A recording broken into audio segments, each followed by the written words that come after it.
Today we are going to see spotters of pelvis and urinary system. What you are seeing here is the kidney. They'll pin it over here.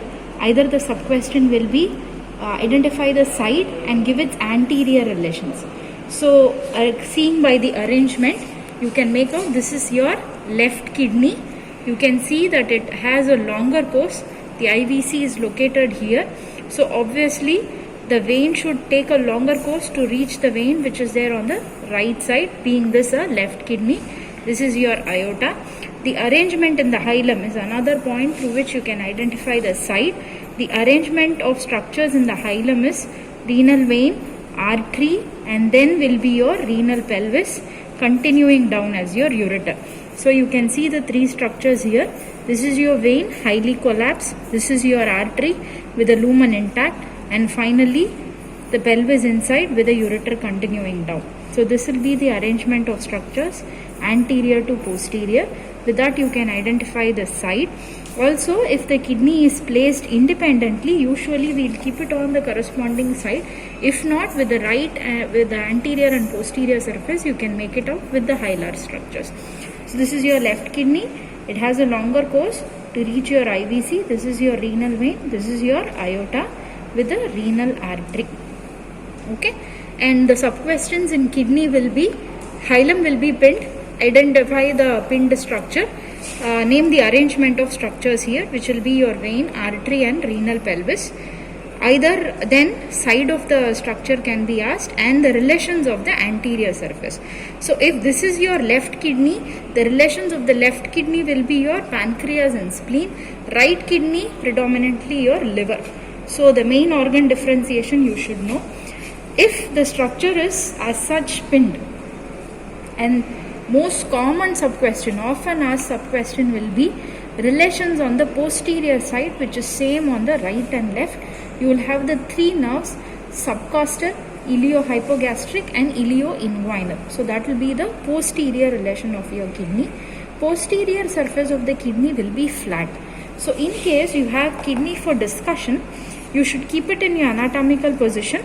The flat surface should be in the palm of your hand, and then you should differentiate right and left. Should be able to say the relations of the anterior surface of the right and left side, and then the common relations on the posterior surface of the kidney, then hilar arrangement. Blood supply of the kidney is renal artery, which is a direct branch of abdominal aorta. You should be able to say the segmental arrangement. So first it will be interlobar, then it will be arcuate, then interlobular, then your afferent and efferent arteriole. So the arrangement of arterial pattern should be known. So with this we are finishing individual kidney. We have talked about side determination, anterior relations, difference between right and left, hilar arrangement, and the common relations on the posterior surface. Then a structure like this will be kept. So if you have a bladder, so these are your ureters, it opens in your bladder.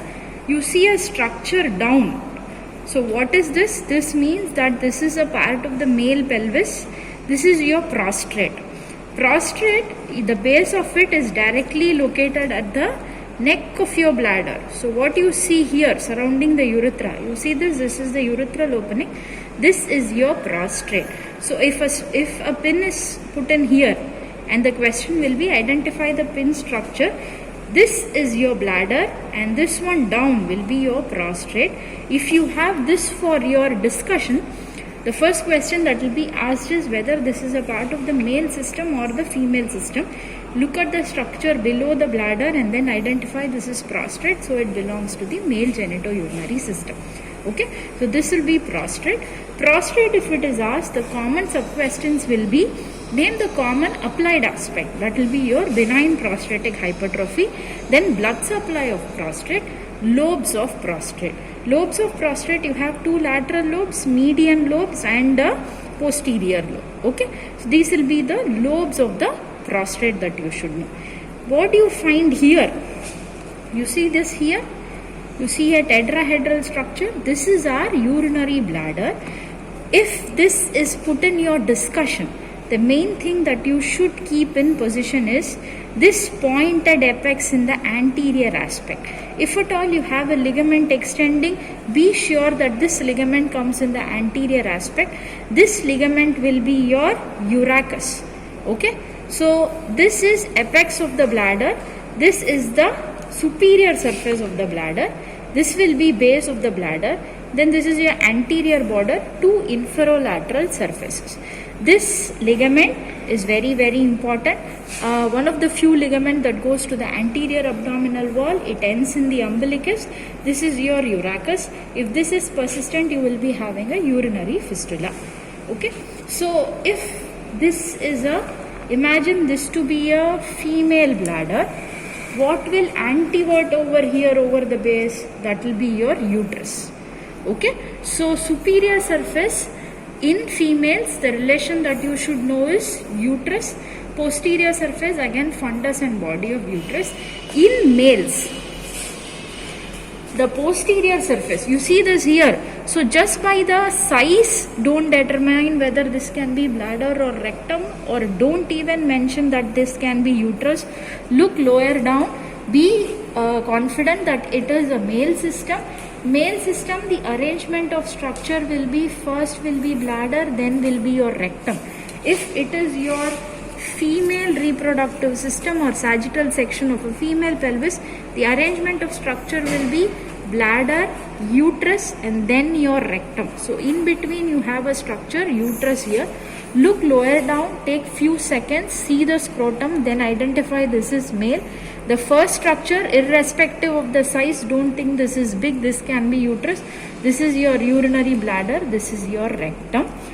If discussion, you have a sagittal section of pelvis, the next common question that can be asked in posterior surface of bladder will be, what is the fascia that is related here? That will be, this is your rectum. This bladder is called vesicle. So this will be rectovesical fascia of Denon Villiers. Okay, that is one named fascia you should know. The fascia that will be related here will be rectovesical fascia of Denon Villiers.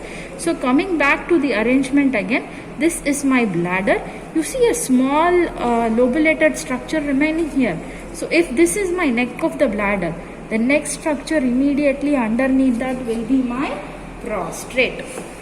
Okay, so superimposing this and this, see the difference in size.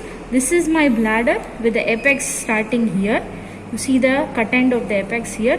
This will be the prostrate. You see a small remnant here. This will be prostrate. This is the urethral orifice. Okay. So coming back to our kidneys. So this is bladder. Bladder, all the surfaces we have talked about. Difference in relations we have talked about. The apical part, the ligament that it connects is talked about. The applied anatomy we have talked. This is prostrate. Prostrate is a very important spotter. Bladder is a very important spotter. If the bladder is opened up, okay, here it's not that clearly seen. If the bladder, imagine if the bladder is opened up and the pin is kept between the two ureteric openings, that will be the trigone of the bladder. If the trigone of the bladder is asked, the sub-question will be difference in development of the trigone and the importance of trigone. What does the trigone help you with?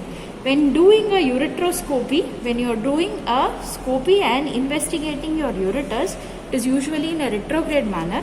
This urethral trigone of bladder helps you to identify the ureteric opening. So when you are going in retrograde direction, that is the applied aspect of our trigone of bladder.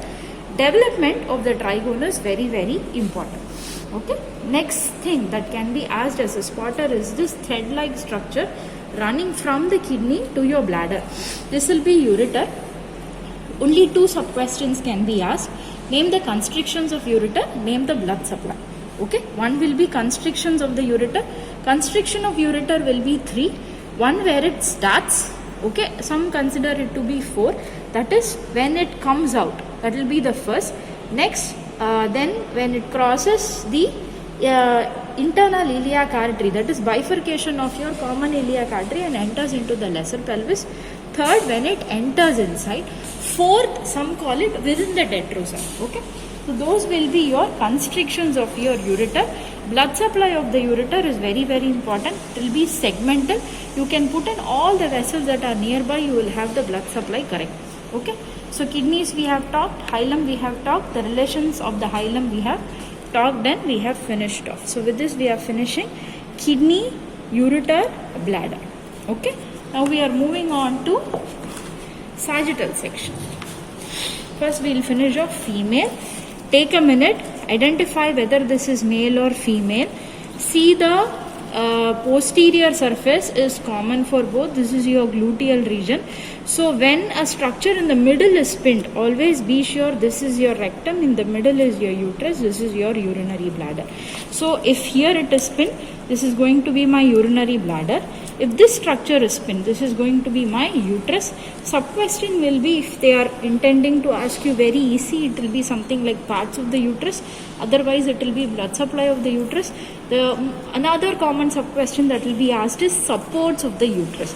Supports of the uterus, even if you write anything else or not, always be sure to write transverse cervical ligament or McEnroe's ligament, that is the cardinal ligament.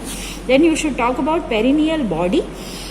Then finally you should talk about urogenital diaphragm and one fold of peritoneum that is present here. You see this here, this is my broad ligament. Okay, this is my broad ligament of uterus. It is nothing but a fold of peritoneum. Always folds of peritoneum, they act as pathways for the blood supply. So is the same thing here, and it also confers a little amount of stability for the uterus. This is broad ligament. What you are seeing here, this is my ovary. Okay, this is my ovary.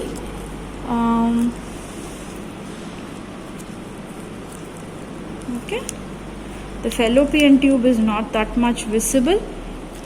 Okay, so if this is my ovary, I'll show it to you here. This is my uterus.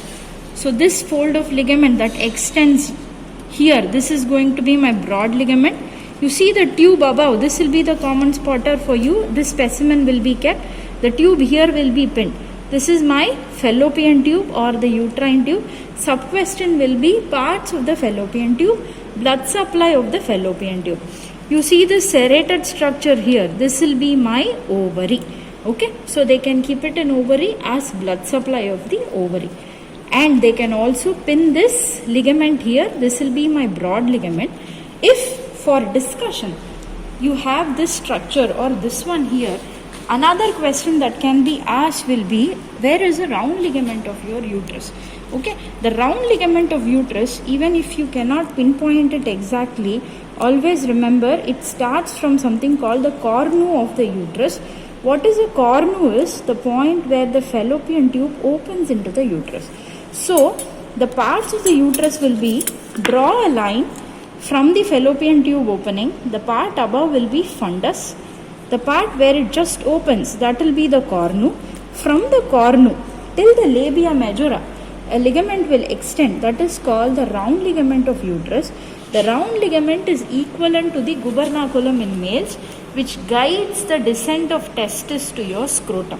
Okay, that is the importance of your round ligament of uterus. So remember, this is fundus. This point where it opens, that will be cornu. This one's the body. Next is your cervix. You see this part here, this is your cervix. This one is my vagina. Vagina, where it extends over the cervix, those will be called fornices. So imagine you are doing a PV examination. Which fornix will you go and approach commonly? This will be my posterior fornix. Okay, so imagine you are putting a finger through in here and you are palpating the uterus. This wall is shorter, this wall is longer, so you will be approaching through the posterior fornix of your vagina. Okay, this will be my fundus. This is body. This part is the cervix. The part of the vagina which extends over the cervix, this will be called fornix of the vagina. Okay, so that is about my uterus. We have talked about broad ligament. When you touch over here, okay, from the cornu, you can find a mild thickening in the broad ligament. That will be my round ligament of uterus. Then the spotter questions, uterus, parts, blood supply. uterine tube, parts, blood supply, ovary, most commonly blood supply. Then here if they pin, that will be my broad ligament, contents of the broad ligament. In discussion only you can have something called round ligament of uterus. What is the male homologue for that? That will be my gubernaculum testis. It extends from the cornu to the labium majus, which is equivalent to the scrotum of your males. Okay. Now we are coming to the male sagittal section. Okay. This one. What is this again here? This is my testis. Structure here will be pinned. It's always like this. The cord will be above, the lobulated structure will be below. If it is pinned here, it will be testis. Testis, the subquestions will be most commonly covering of the testis and the blood supply of the testis. This cord, it will be only one subquestion if it is tied. Name the contents of the cord. Okay. This will be spermatic cord. This will be testis. Then coming to sagittal section of male, I already told you, move from behind to forward. So this will be my rectum. This will be my bladder. Just underneath the bladder, what you see here will be my prostrate. So bladder, bladder I have already told you, subquestions will be blood supply about the trigone of the bladder. Okay, and the ligaments that are related in and around. This fascia you should know in discussion, which will be rectovesical fascia of Denon Williams. Okay, with this we have more or less wrapped up. So, you can also have in discussion a question about how do you determine the side of the testis. You see this gap here, this will be my epididymis. Okay, this gap is called the sinus of testis.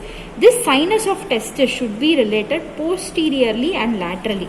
So if I am holding it in this hand, you see the sinus is going posteriorly and laterally. So this will be the left-sided testis. Okay, that's how you determine the side of the testis. So with this we have finished the genitourinary system in a whole.